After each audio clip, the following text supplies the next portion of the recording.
Nottingham Forest have gone too far. That's a ragey way to start this. Right, so the transfer window has just ended and Nottingham Forest have broken a record for the amount of signings made in one transfer window, basically. 21 players over the course of the summer, possibly even 22 they wanted to bring in, but Michy Batshuayi ended up not coming along.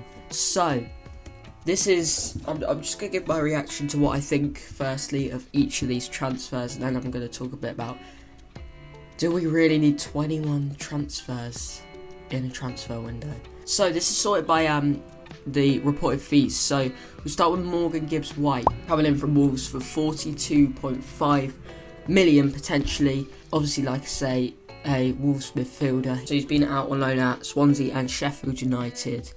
42.5 million for a 22-year-old midfielder.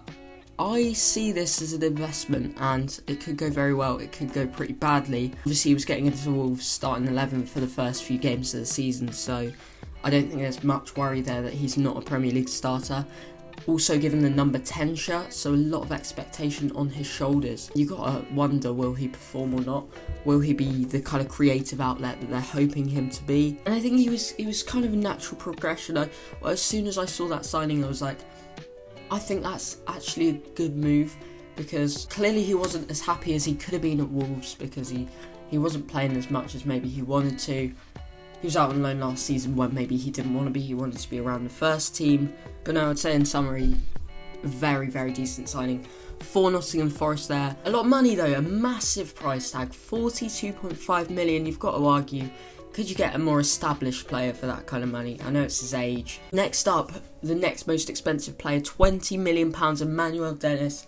And I think possibly this is the best signing of them all. Came from Watford for 20 million, and it's a no-brainer. I don't understand why more teams don't go for players who've been relegated and are clearly too good to be in the Championship, because he was obviously Watford's standout last season. Ismail Assar was pretty good, but I would definitely say that he was the best player at Watford. I think he'll really push on here. The problem is, will he get game time ahead of the 17 other strikers that they've signed? Next signing from Union Berlin, former Liverpool player as well. I always can't say the names right. I'm going to say it's Awanai, but should we look out? Awanai.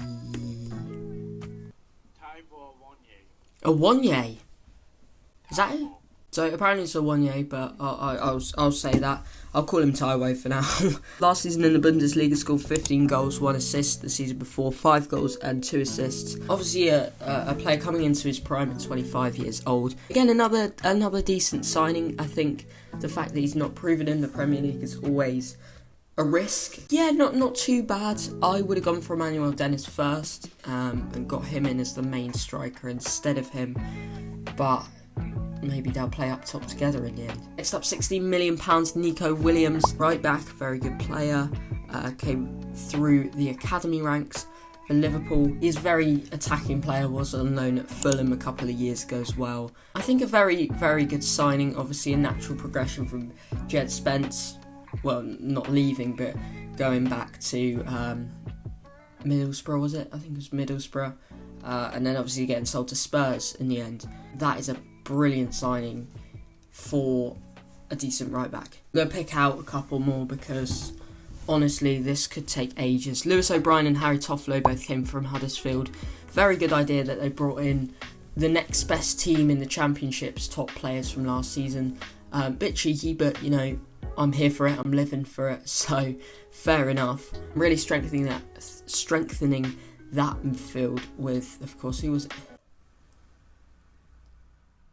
With Garner obviously going back to Man United, also bringing in a very decent left back. Cheikhou Kouyaté, great experience from Palace, played for West Ham as well.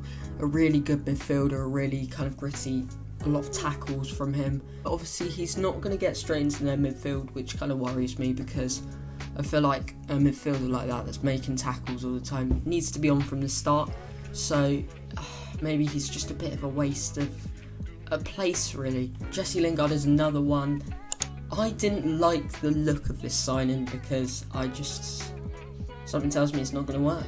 And it hasn't worked so far. Plenty of time, obviously. At West Ham, he really hit it off. I think he would have been better off trying to get a move to there, but it just didn't work out in the end. It didn't materialise. Also, I worry that he's getting into the squad a bit too easily, or he's getting into the starting 11 a bit too easily. Wayne Hennessy from Burnley, a decent keeper, yeah. And also Dean Henderson from Man United on loan, who dished the dirt out on Man United, really. He was slating him a fair bit, and I'm like, you're only on loan, mate.